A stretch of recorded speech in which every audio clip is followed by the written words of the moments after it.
Écoutez, je suis très heureux d'être ici. J'ai vu que ce cercle Pouchkine, qui portait un très beau nom, milite pour le rapprochement entre la Russie et la France. Je suis également favorable à ce rapprochement. Je l'ai écrit dans mes chroniques du mardi. Tous les mardis, je fais la chronique internationale du Figaro. Je milite pour le rapprochement entre la Russie et la France. Je pense que la Russie n'est pas hostile à ce rapprochement, puisque lorsqu'il était passé en France à la fin du mois de mai dernier, Vladimir Poutine m'avait reçu au centre culturel russe pendant 1 heure et j'avais discuté assez longtemps, en profondeur, et j'avais senti qu'il était important que les deux pays puissent se réunir. Je fais la même analyse que faisait le général de Gaulle sur les rapports avec la Russie, c'est-à-dire que quand la Russie et la France se sont éloignées l'une de l'autre, eh bien, ça a été mauvais pour l'une et pour l'autre. En revanche, le lieutenant de Gaulle le savait bien, puisqu'il se battait au feu la tête d'une section puis d'une compagnie face à l'offensive foudroyante allemande d'août-septembre de 1914. Il a su il a compris que l'alliance de revers, qui avait obligé l'état-major allemand à prélever quelques divisions pour les envoyer sur le front russe, cette alliance de revers avait sauvé Paris et avait sauvé la France d'une défaite.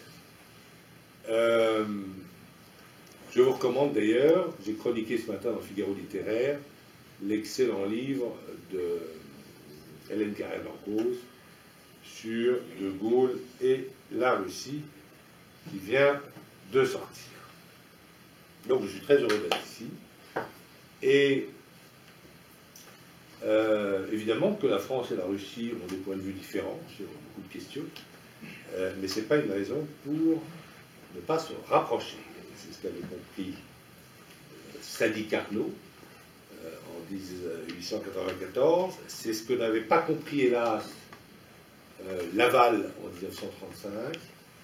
Et donc, cette alliance de revers nous a sérieusement fait défaut en 1940, en mai 40.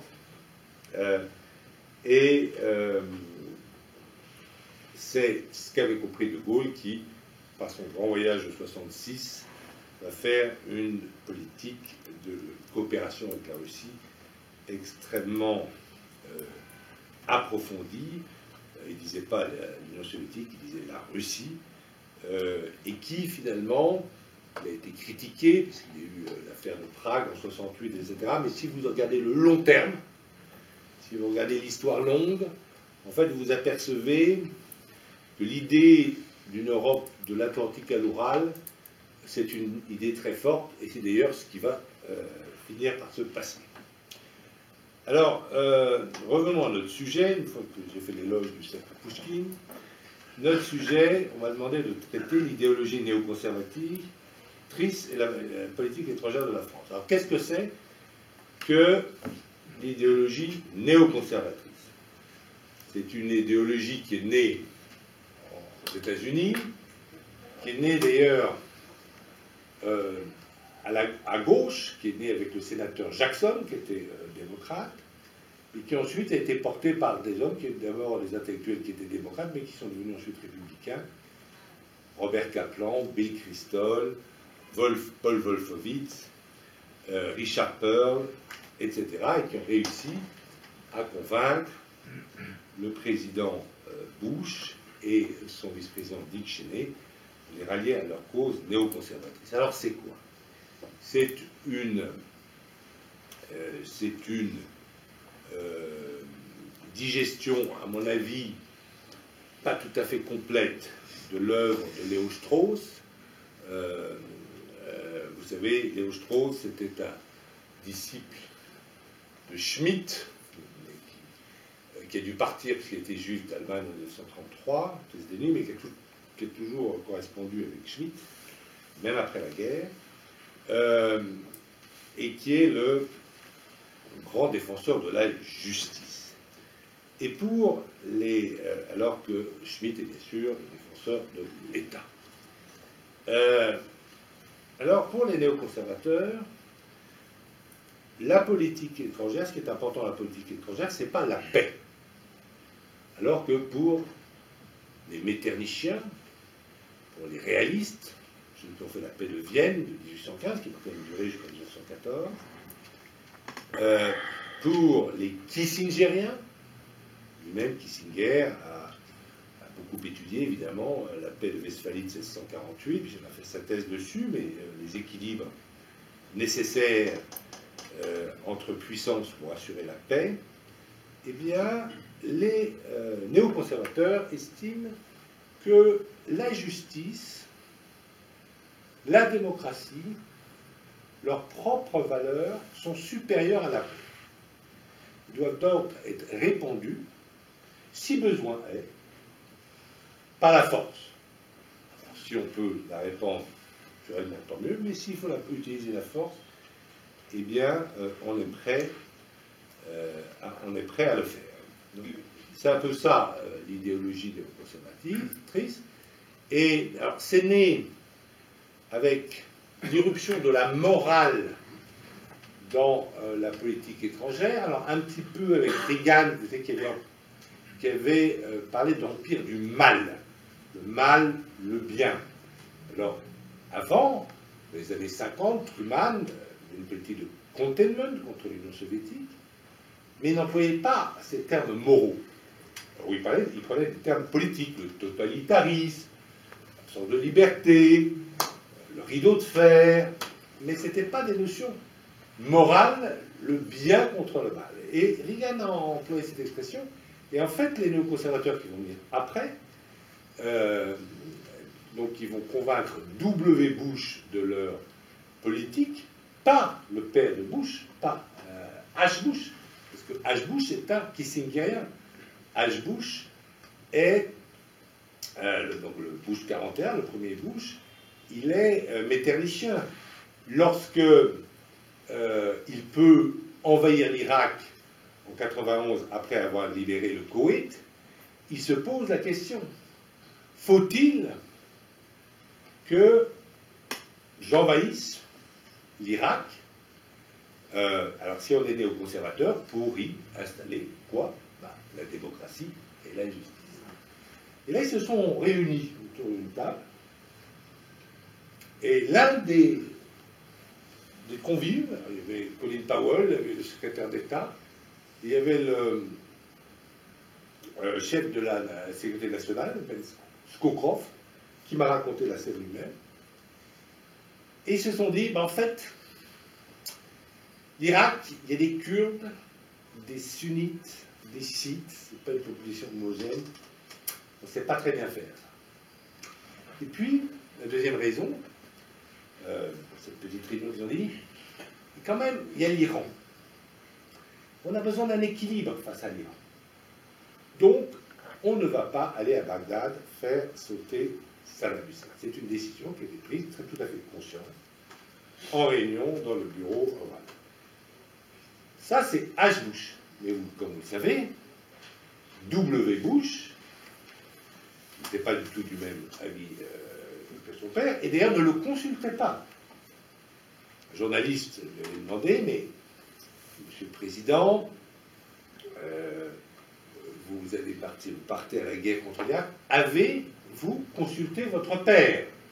Après tout, c'était pas normal, parce que son père avait été président, son père avait fait déjà une guerre contre l'Irak, il avait vaincu avec une très grande coalition dans le monde arabe, y compris la Syrie, qui était aux côtés des États-Unis dans cette coalition de 1991. Donc il n'aurait pas été bizarre que fils Bush consulte père Bush. Il a répondu aux journalistes, c'est Bob Woodward qui l'a écrit dans un livre, il a répondu aux journalistes, vous voulez dire, est-ce que j'ai consulté mon père? Et pourquoi consulter mon père? Oui, j'ai consulté notre père à tous. Parce qu'évidemment, W. Bush parlait, comme vous savez, à Dieu le matin et le soir. Donc cette idéologie conservatrice, néoconservatrice, je crois que vous l'avez bien comprise, cette idée de faire le bien, c'est-à-dire d'exporter ses propres valeurs, du bien, de la Jérusalem, de la nouvelle Jérusalem que représente l'Amérique, la nouvelle Jérusalem morale, c'est ça le néoconservatisme. Alors c'est une idéologie qui n'est pas inscrite dans les gènes de la politique étrangère française. Parce qu'évidemment, la politique étrangère française, je parle de la politique étrangère indépendante.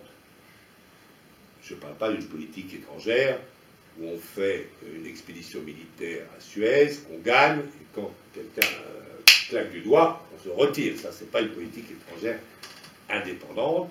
Je parle bien sûr de l'expédition franco-anglaise de 56 à Suez, que les Américains ont fait échouer en faisant pression sur les Anglais pour que nous nous retirions, alors que l'affaire, il s'agissait de combattre un dictateur arabe, Nasser, qui était tout aussi dictateur que Saddam Hussein, mais qui lui avait vraiment violé le droit international. Je parle de Nasser. Parce qu'il y avait un traité international sur la zone du canal.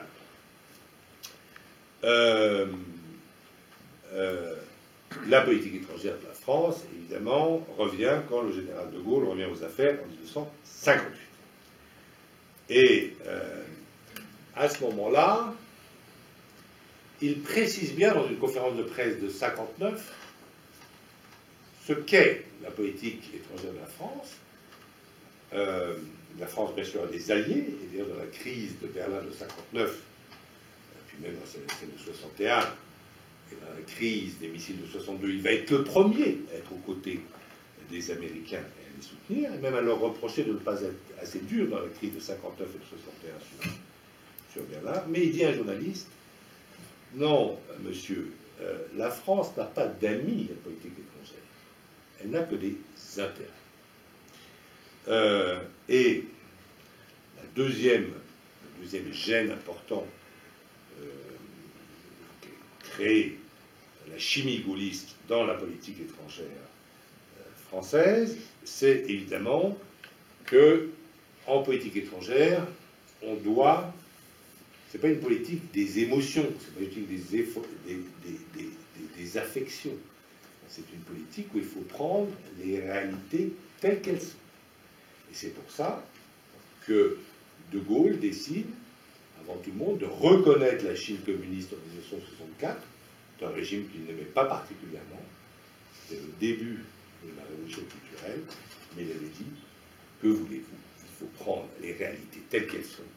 Mao Tse-tung représente la Chine éternelle, et ça va durer, et il a été ensuite imité par tous les autres.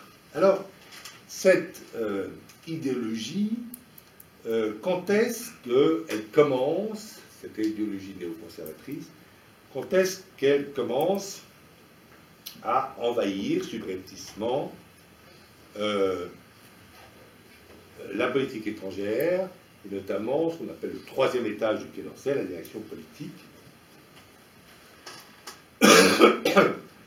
Eh bien, c'est quand on commence à s'aligner sur la politique américaine.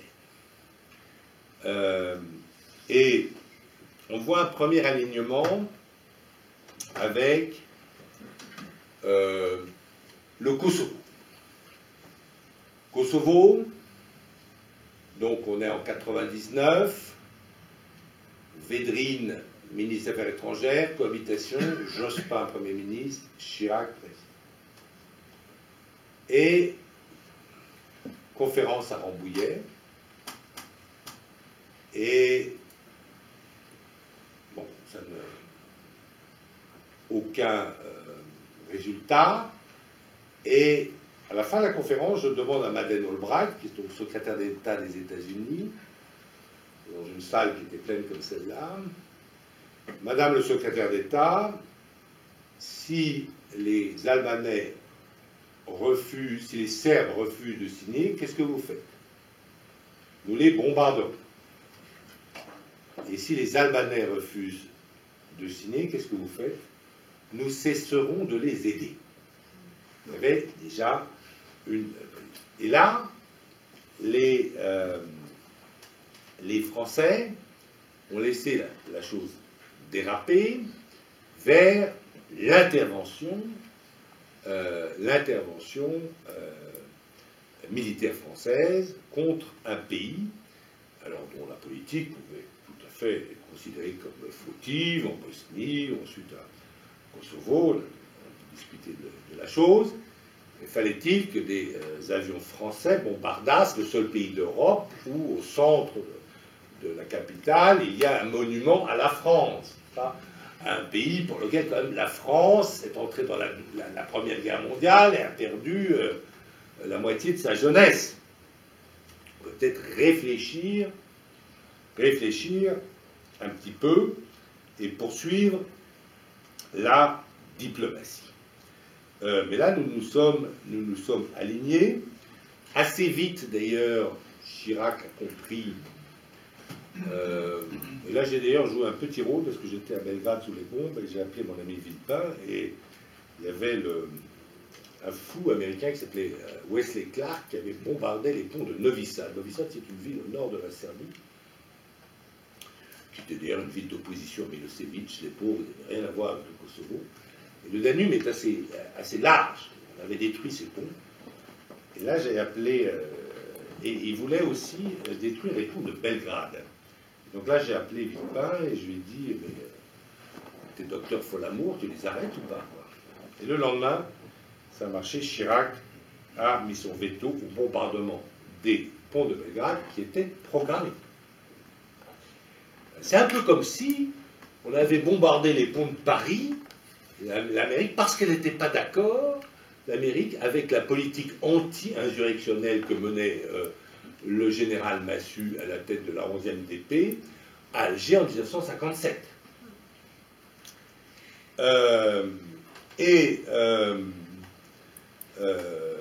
Donc, ça c'est un petit peu l'apparition avec, c'est vrai, la promesse de faire le bien quand Clinton, qui au départ était un peu réticent, c'est surtout Madeleine Albright qui avait poussé à l'intervention, quand Clinton annonce l'intervention militaire, la guerre contre la Serbie, il promet un Kosovo multiethnique et pacifié. Le bonheur sur terre. Embrassons-nous sur lui. Aujourd'hui, évidemment, mais la presse américaine ne le souligne pas souvent, le Kosovo n'est ni multiethnique, puisque tous les Serbes et les Tziganes ont été chassés par l'assassinat et l'intimidation, et il n'est pas non plus pacifié, puisque c'est devenu le plus grand hub de criminalité de l'Europe. Ensuite, nous avons eu, toujours avec Hubert Védrine, mais qui ne voulait pas trop s'exprimer. Il était un peu coincé dans cette cohabitation. Et quand je l'avais appelé, parce qu'avant d'appeler Villepin, j'avais appelé Védrine de Belgrade, et il m'avait dit, mais enfin Renaud, pourquoi tu m'appelles? Je disais très bien, je suis d'accord avec toi. Il était pourtant ministre du gouvernement qui faisait cette guerre. Et ensuite, nous avons eu l'Afghanistan. Alors l'Afghanistan, Donc il y a les attentats du 11 septembre, il y a de manière tout à fait normale et légitime Chirac qui fait jouer l'article 5 et qui propose l'aide des forces spéciales aux Américains, qui ne veulent pas saisir Roosevelt, répond par le mépris à cette offre française. Et là, les Américains vont assez bien jouer avec la CIA, c'est-à-dire qu'ils vont financer ce qu'on appelle l'Alliance du Nord. La guerre commence le 7 octobre et le 13 novembre, l'Alliance du Nord, donc aidée simplement par l'aviation américaine, mais les anciens camarades de Massoud, qui avaient été assassinés par un islamiste, finalement, pénètrent à Kaboul, prennent Kaboul, chassent les talibans. C'est un immense succès. Il n'y a même pas de soldats américains au sol. Et ce succès va enivrer les Occidentaux. Ils vont devenir ivres de ce succès et c'est la réunion de décembre 2001 à Francfort, où donc Védrine représente la France. Il n'en parle pas beaucoup parce qu'il n'est pas vraiment fier de ne pas avoir délivré un point de vue différent, où les Occidentaux, enfin le monde entier même, et où les Iraniens et les Russes coopèrent complètement avec les Américains, vont décider, un programme en 3 temps, de reconstruction de l'Afghanistan, de démocratisation de l'Afghanistan et de développement économique de l'Afghanistan. C'est beau comme de l'antique. C'est beau comme du Jules Ferry. Les Jules Ferry, la mission civilisatrice de la colonisation. Et puis, on fait du sophistiqué. C'est-à-dire qu'on ne va pas faire, simplement pour faire une élection présidentielle, on ne va pas faire comme les Américains, qui ont un système un peu fruste, qui est une élection à un tour présidentielle. On a fait venir un constitutionnaliste français, Carcassonne, on va faire une élection en Afghanistan à 2 tours. Voilà. 2 tours qu'on n'arrivera en fait jamais à faire, mais bon, pratiquement, si vous voulez. Alors qu'on avait un système ancien, on aurait très bien pu prendre, qui s'appelle la Loya Jirga, où vous avez tous les représentants des tribus, et les oulémas, 2200 personnes, qui élisent le chef, ce qui s'est toujours fait en Afghanistan. Mais on a pensé, ivre qu'on était, on a pensé que le vote moderne, l'égalité des femmes et des hommes, tout ça, ça allait venir comme ça, comme par miracle, sur l'Afghanistan. Et nous allons progressivement, si vous voulez, accepter cette intervention militaire en Afghanistan, pour les meilleures raisons du monde, évidemment. Hein. L'enfer est toujours pavé de bonnes intentions. Et la reconstruction de l'Afghanistan, elle est confiée à qui? À ce qu'on appelle les PRT, Provincial Reconstruction Teams.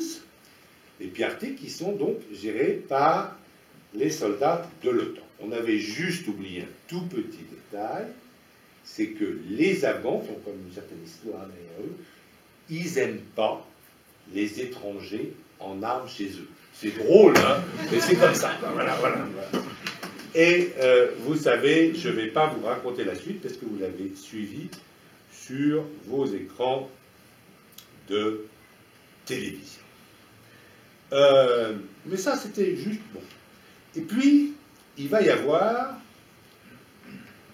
le grand raidissement français, la grande leçon française du refus de l'intervention en Irak. Parce qu'en fait, Chirac sentait qu'il y avait un truc qui ne collait pas là, dans l'histoire du Kosovo. Il avait vu les suites du Kosovo, il avait vu que ce Kosovo multiethnique n'existait pas, etc. Il avait vu que l'OTAN avait été incapable de pacifier, de faire quoi que ce soit, pour empêcher l'épuration ethnique. Donc, Chirac était plus réticent. En plus, il avait des liens assez anciens avec l'Irak de Saddam Hussein qui est remonté à 1975. Et donc, vous avez l'opposition frontale française. La France un peu seule. Les Russes ne parlent pas beaucoup. Les Allemands un peu plus que les Russes. Les Chinois se taisent, rien à dire. La France toute seule, qui dit aux Américains, qui leur donne un avertissement solennel, devant l'histoire et devant les hommes, comme a dit Villepin, qu'ils allaient faire la plus grave erreur stratégique de leur histoire. C'était assez bien vu de Chirac et de Villepin, parce que ça a été la plus grave erreur stratégique de l'histoire des États-Unis. Les États-Unis ne prennent pas ce conseil de manière amicale, alors qu'il était donné de manière amicale de la part de Villepin, qui avait d'ailleurs travaillé aux États-Unis comme diplomate à l'ambassade de Washington. Ils ne le prennent pas de manière amicale, puisque Condi Rice dit « Nous allons oublier la Russie, nous allons pardonner à l'Allemagne et nous allons punir la France. »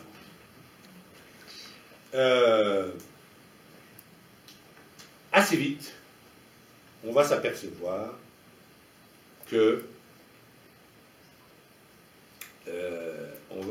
assez vite, on va s'apercevoir que c'est un fiasco, que donc les Français avaient raison. Et les Américains intelligents, très rapidement, vont le sentir. Je vais vous donner un exemple.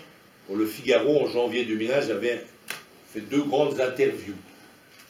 Un type contre l'intervention, un type pour l'intervention. Des gens connus. Alors, vous avez pris Hubert Védrine contre l'intervention. Hubert Védrine sous Chirac. Et puis, j'avais pris Kissinger. J'avais été voir Kissinger à New York pour l'interviewer. Et il m'avait dit, il m'avait sorti sa théorie. Alors, il voulait sans doute rester proche de W. Bush quand même, qui discutait des affaires. Et il m'a dit, c'est trop dangereux, un cocktail de terrorisme, d'armes de destruction massive, etc. Voilà. Et moi, je lui ai dit, il me donnait cette interview, il y avait un micro, et puis je lui ai dit, you will fuck up, I saw you in Somalia. Vous allez merder, je vous ai vu en Somalie. Il a éteint le truc. Tell me, raconte-moi. Pourquoi est-ce qu'on a merdé en Somalie, etc. Reviens demain me raconter. Je l'ai vu 3 fois. Bon, mais je lui ai dit, voilà. Mais l'interview a été publiée, non seulement dans le Figaro, mais dans tous les journaux du monde qui l'ont repris après. Et comme il comprend les choses assez vite, Kissinger, fin mai 2001, il est passé par Paris, il m'a invité à prendre le thé au Ritz. Il m'a dit, maybe you were right, or no. Peut-être que vous aviez raison.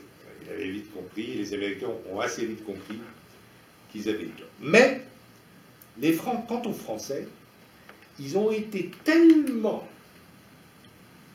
étonnés par leur propre audace. Et qu'avons-nous fait? Qu'avons-nous fait? Qu'ensuite, comme pour compenser, ils ont pris des mesures néo-conservatrices. Alors la première, c'est d'avoir... Les Américains n'auraient pas pu le faire parce qu'ils considèrent qu'ils ont mis le Hezbollah sur une liste. Et il faut prendre les partenaires tels qu'ils sont. Le Hamas est un partenaire important. Et il faut bien voir qu'on ne fait pas de la diplomatie avec ses amis. Vous n'avez pas besoin de... On fermerait demain notre ambassade à Copenhague, ça ne changerait strictement rien à l'amitié et aux échanges commerciaux entre la France et le Danemark. Aux échanges politiques qui se font tous les mois à Bruxelles, de toute façon. En revanche, il faut bien sûr maintenir des relations diplomatiques avec vos rivaux, vos ennemis potentiels, les gens avec qui vous n'êtes pas d'accord. Pas seulement les Chinois, mais les Syriens aussi. Et c'est une grave erreur néoconservatrice morale, en quelque sorte, en mars 2012, d'avoir accepté, tout à fait Juppé, d'avoir accepté de rompre, de fermer notre ambassade à Damas, puisque en fermant notre ambassade à Damas, nous avons perdu toute capacité d'influence sur le régime syrien, sur lequel nous avions pourtant investi beaucoup, peut-être trop d'ailleurs, peut-être à tort, peut-être qu'il ne fallait pas inviter sur les Champs-Élysées Bachar al-Assad au défilé en 2008. Mais nous l'avions fait. Et donc essayer de garder une capacité d'influence, de ne pas tout laisser à l'Iran et à la Russie. Et puis la deuxième chose, c'est qu'il y avait effectivement nos services de police, vous savez, dans les ambassades, des services importants, qui coopéraient avec, depuis longtemps d'ailleurs, avec les services de police syriens. Et quand nous avons commencé à avoir des petits ennuis de terroristes chez nous en 2014, vous vous souvenez, eh bien la DGSE a envoyé des hommes en Syrie pour essayer d'avoir des renseignements. Et là, les services syriens ont répondu, vous êtes gentils, d'abord, ouvrez d'abord votre ambassade. Et donc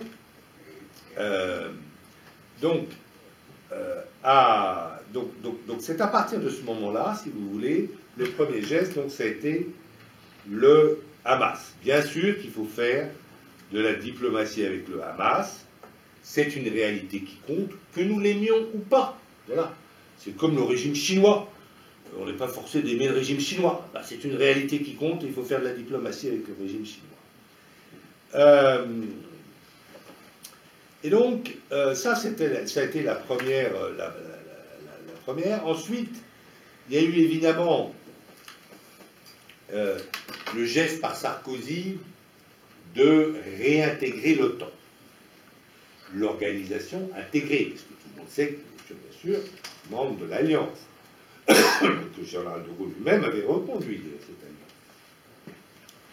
Je parle de l'organisation militaire intégrée, où nous avons donné un signal de suggestion aux Américains. Moi, je suis pour être allié des Américains, je ne suis pas pour être aligné sur les Américains, de suggestion qui n'était pas nécessaire. Et je me souviens de Karzai, même l'Afghan, qui disait, mais avant vous étiez plus indépendant, là, qu'est-ce qui s'est passé? Et alors, on a avancé à l'époque des raisons d'opérabilité militaire. Mais c'est faux. En Bosnie, comment nous avons arrêté la guerre en Bosnie en juillet 1995? Ben, c'est très simple. On a d'abord envoyé une brigade franco-anglaise à Sarajevo, qui a dit à Mladic, ça suffit. Quand les Américains ont vu que ça marchait, ils ont envoyé leur aviation. Chirac a voulu taper dès Srebrenica. Clinton lui dit, attends, on attend le prochain coup. Il y a eu le prochain coup. Et le 30 août, les Serbes ont été privés de tous leurs réseaux de communication. Et le 30 au soir, ils cédaient à Holbrooke, qui avait été envoyé à Belgrade. Et c'est ensuite les négociations de Dayton que vous connaissez, et la paix en Bosnie, une paix qui tient toujours d'ailleurs. Donc, on n'a pas besoin, pour faire la guerre de l'OTAN, d'autant plus d'ailleurs que dans cette OTAN, en fait, il n'y a que deux armées qui se battent vraiment. Parce qu'il y a des armées qui ne servent pas à grand-chose. Par exemple, l'armée allemande. L'armée allemande, ça n'a pas toujours été le cas, comme vous le savez, mais surtout lorsqu'on regarde les Champs-Élysées, mais là, elle ne sait pas tirer un coup de fusil. On l'a vu au Kosovo, par exemple, où elle a laissé brûler toutes les maisons des Serbes à Prizren. J'ai assisté à ça, personnellement. L'armée française, elle était plus... À Mitrovica, elle a quand même bloqué le nord de Mitrovica, l'avancée des Albanais. Et plus, en refusant, bien sûr, d'obéir aux ordres qui venaient des Américains. Et puis... moi-même en Afghanistan, parce qu'on avait donné un secteur facile aux Allemands qui étaient au nord, à Kunduz, je les ai vus ne pas secourir un de leurs compatriotes. Il y a eu à Kunduz une maison, une organisation humanitaire qui était protégée par des, comment on appelle ça là, des gardes de sécurité, des mercenaires comme Blackwater, si vous voulez. Voilà. Et parmi eux, il y avait un Allemand. Il y avait plusieurs, les Canadiens, les Écossais, voilà. Un Allemand. Il était 5. Et cet Allemand, évidemment, était très copain de la compagnie allemande, de 150 soldats allemands, qui étaient postés à 3 km de là, avec qui ils prenaient des bières, etc. Ils étaient vraiment très amis, ses amis allemands. Et là, un jour, nos amis talibans, à minuit, arrivent, voiture bélier, commencent à attaquer. Les types se battent comme des lions, très professionnels, disent aux humanitaires qu'ils protégeaient, vous montez au dernier étage de la maison, et nous, on fait la guerre, on se bat.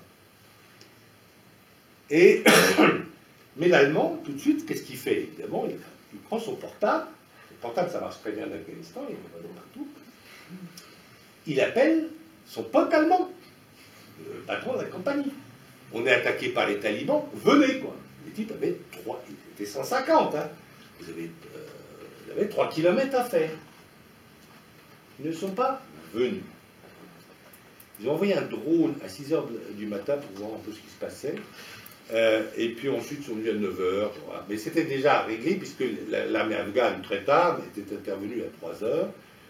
Et donc, tous les humanitaires ont été sauvés, mais les gardes de sécurité, ils se sont battus superbement, mais beaucoup sont morts, 4 sur 5 sont morts, dont l'Allemand, en question d'ailleurs, mort au combat pour faire son boulot, pour protéger. Et donc il n'en est resté plus qu'un. Pas de chance pour nos amis allemands. Celui qui restait se dit, bon, je vais peut-être changer de métier. Et donc il a décidé de prendre un avion qui le ramenait vers l'Europe. Donc à l'époque, il faisait passer par Francfort. Et là, il se trouve que dans l'avion, à côté, c'était complètement hasard, il y avait un type qui était là. Ils ont commencé à parler, sympathiser. Le type était journaliste au Wall Street Journal. Chose qui arrive. Et il m'a raconté cette histoire qui avait évidemment fait, et qui a fait ensuite un immense scandale, évidemment, en Allemagne. Ben, vous voyez, les Hollandais, c'est la même chose. Hein. Les Hollandais, c'est comme ça, ils ne sont pas capables de tirer. Ce sont des parachutistes. Un coup de fusil le 11 juillet 1981. Donc, en fait, les armées qui sont prêtes à se battre et qui coopèrent entre elles, elles sont 2 en Europe pour le moment. On espère qu'il va y en avoir plus, bien sûr. Pour l'instant, c'est l'armée anglaise et l'armée française. Si vous avez d'autres exemples à donner d'armées qui se sont bien battues récemment, parce que les armées polonaises, etc., qui n'étaient pas d'accord avec nous et qui ont été en Irak, elles ont pris que des boulots de logistique. Hein. Personne n'a voulu aller se battre dans le Helmand, enfin, dans les régions pourries. Donc la réintégration de l'OTAN. Et ensuite, nous avons un peu fonctionné dans notre affaire syrienne, donc sur des critères moraux, ça je l'ai dit, mars 2012, Bachar est méchant, donc on ne parle plus avec lui. C'est une vision morale donc, de la politique étrangère, moralisante, moraliste. Et puis, après, le président Hollande, alors après on a fait même pire parce qu'on est devenu des supplétifs des anglo-saxons, puisque le président Hollande nous explique qu'il faut faire la guerre à Bachar. Faire la guerre, c'est-à-dire le remplacer, en fait. Si vous faites de la guerre à quelqu'un, c'est pas pour le laisser en place. Vous vous souvenez, c'était en septembre 2013, parce que Bachar avait franchi la ligne rouge, et donc Hollande nous dit qu'il va nous préparer à la guerre. L'armée française se prépare d'ailleurs à faire la guerre à Bachar el-Assad. Mais, et c'est là qu'on a vu qu'on était les petits supplétifs des anglo-saxons, les anglo-saxons changent d'avis. La Chambre des communes dit au gouvernement britannique, ah non, on ne vous donne pas l'autorisation de faire la guerre. Vous nous avez fait le cours en Irak, c'est fini. Et Barack Obama je vais réfléchir, mon congrès. Et ensuite, humiliation pour l'allié français. Il va négocier, c'est Kerry Lavrov à Genève, sans bien sûr que la France soit même invitée. La France qui était prête à aller faire le petit supplétif. Et on apprend que les Russes et les Américains ont fait un deal sur l'enlèvement des armes chimiques de Syrie. Et bien alors là, Hollande a dit, bah non, on ne fait plus la guerre. Alors c'était à se demander si soit la guerre n'était pas motivée, si on peut changer d'avis si facilement. Vous voyez ce que je veux dire? Si moi je dis, je veux absolument faire mon footing, vous me dites, ben oui, je viens avec toi, très bien. Et puis si vous changez d'avis et que je ne le fais pas, c'est que vous n'avez pas vraiment envie de faire le footing. Voilà. Ou bien on se dit, ce qui est presque pire, ah, la France ne veut pas faire la guerre seule à Bachar, alors soit que les raisons soient mauvaises, ou soit qu'elle n'ait plus les moyens de faire la guerre à une ancienne colonie. C'est grave militairement. En tout cas, dans tous les cas, la France a été évidemment ridiculisée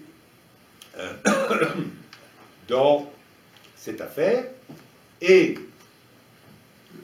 c'est à cette époque, 2013 aussi, qu'on avait atteint au début de l'année le summum du néoconservatisme à la française.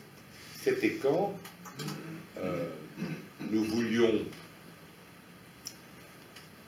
organiser une conférence, et nous avons organisé une conférence à Genève sur la Syrie, où beaucoup de pays étaient invités, dont la Norvège, je me souviens par exemple. Pourquoi pas inviter la Norvège, mais où Laurent Fabius a incité pour que l'Iran ne soit pas invité. Et là, j'ai fait une chronique extrêmement méchante. Laurent Fabius m'a invité à déjeuner, je dis, monsieur le ministre, il faut prendre les réalités telles qu'elles sont. Vous n'avez pas la moindre chance de faire la paix en Syrie si vous n'invitez pas l'Iran. C'est aussi simple que ça. Vous n'avez pas reçu l'ambassadeur d'Iran depuis un an qu'il est là. Votre boulot, c'est quand même de le recevoir. Je ne vous demande pas d'être d'accord avec lui. Il finit par le faire. Et donc, ça a été donc le sommet. Et vous avez eu aussi, mais là on ne peut même pas parler de diplomatie vis-à-vis de la Russie, vous avez eu la politique, vous vous souvenez, on peut en parler dans le cercle Pouchkine,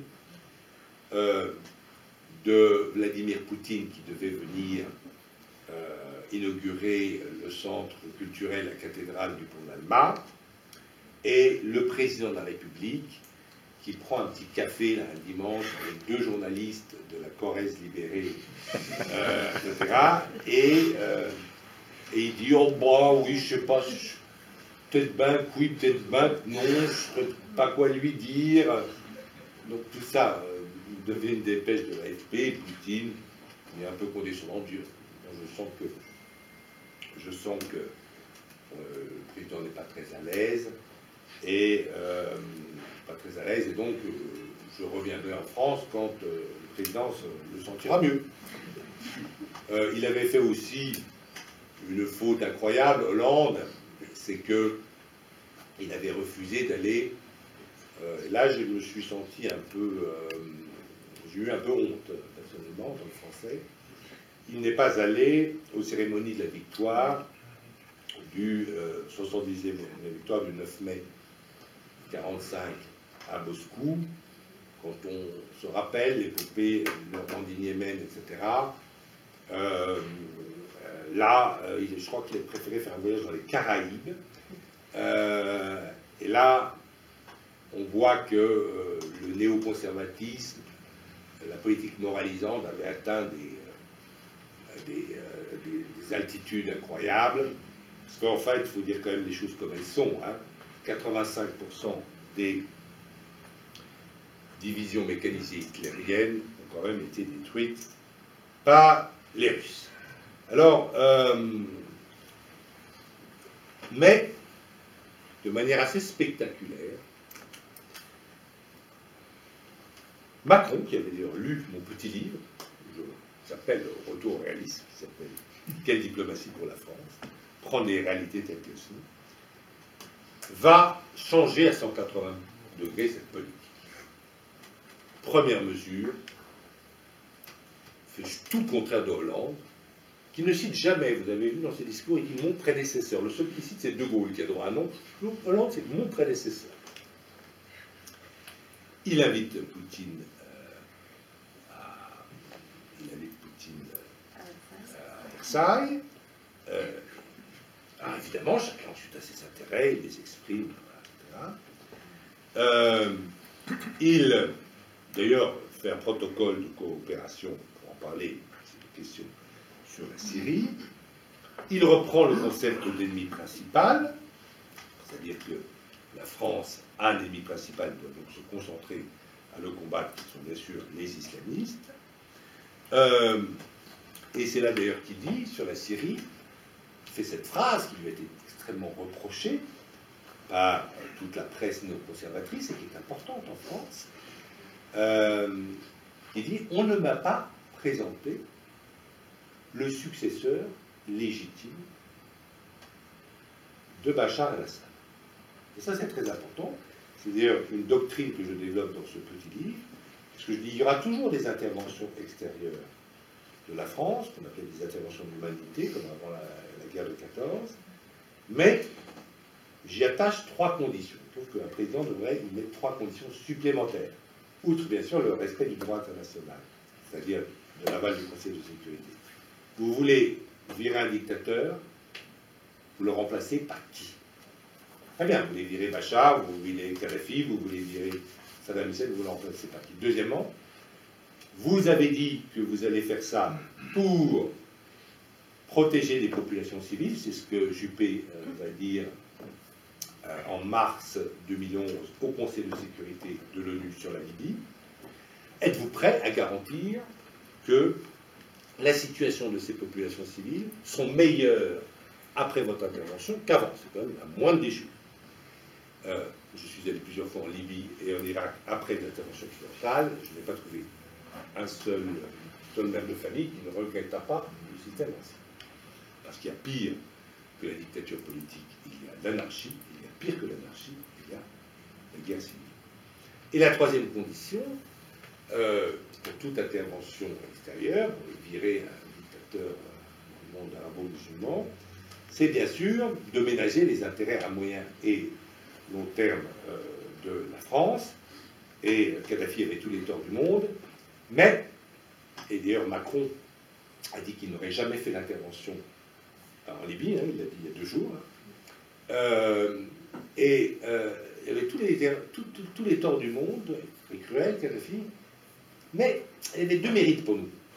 Il pourchassait les islamistes, et il nous aidait, enfin, il attaquait, il interrompait le trafic des êtres humains, avec d'ailleurs des radars que l'Union européenne avait fournis pour pouvoir repérer les bateaux des trafiquants et les couler. Ça, c'est ce que faisait Kadhafi pour nous, dans un accord d'ailleurs avec l'Union européenne. Ce sont nos propres hélicoptères de l'intervention néoconservatrice de Sarkozy qui ont détruit ces radars que vous avez payés, mesdames et messieurs, de vos belles économies. Et puis, par cette intervention néoconservatrice, donc pour aller mettre la démocratie, M. Bernard-Henri Lévy nous avait expliqué qu'on allait installer la démocratie, n'est-ce pas, en Libye. Nous avons envoyé un signal très clair à notre ami Kim Jong-un, c'est-à-dire le dictateur nord-coréen, non, avec les Occidentaux, ne lâche jamais tes armes nucléaires. Parce que Kadhafi, qu'est-ce qu'il avait fait au début des années 2000? Il avait abandonné son programme nucléaire, il avait contacté les services britanniques et américains, il avait même balancé le réseau d'Abdul Qader Khan, le fondateur de la bombe atomique pakistanaise, qui trafiquait, qui vendait à qui mieux mieux des équipements nucléaires à travers la planète, notamment les centrifugeuses dont il avait volé les plats à l'usine Urenco quand il avait fait un stage au titre de la, c'est en Hollande, Urenco, au titre de la coopération. Et donc,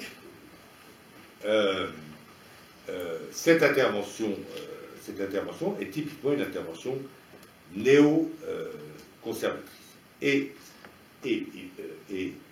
en réponse à une question d'un étudiant africain, Macron a dit qu'il jamais il aurait fait une telle campagne militaire, parce qu'effectivement, il faut ménager les intérêts à moyen et long terme de son pays. Quand on est Premier ministre, comme Tony Blair, le président, on sert son pays. On ne sert pas son ego. Tony Blair, c'est vrai qu'il avait tout réussi, mais il n'était pas sur cible. Il fallait une guerre. Bah oui, mais ça a beaucoup nuit au prestige de la Grande-Bretagne. Cette guerre perdue en Irak.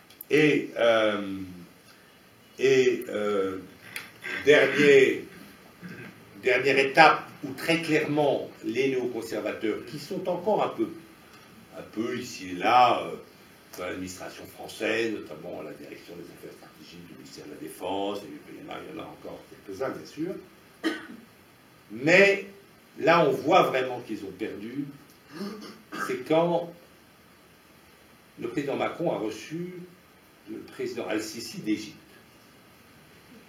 Et tous les journalistes se sont précipités à la conférence de presse pour que le président Macron donne une bonne petite leçon de morale à cet arabe mal élevé,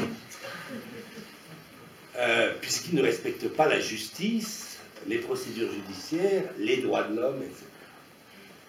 Et Macron, avec pas mal de courage, parce qu'il avait quand même toute la presse bien pensante en face de lui, a dit non, je ne vais pas donner la moindre leçon à M. Al-Sisi. Il a un problème de terrorisme chez lui. Chacun gère ses affaires à sa façon et vive l'amitié éternelle entre la France et l'Égypte. Et donc, je pense que c'est assez clair. Moi, je suis prêt à aller dans les nuances si vous avez des questions. Je pense, heureusement, nous sommes revenus aux vrais gènes de la politique étrangère de la France, qui sont bien sûr les gènes que nous a fixés le général de Gaulle quand il est revenu aux affaires. Je vous remercie.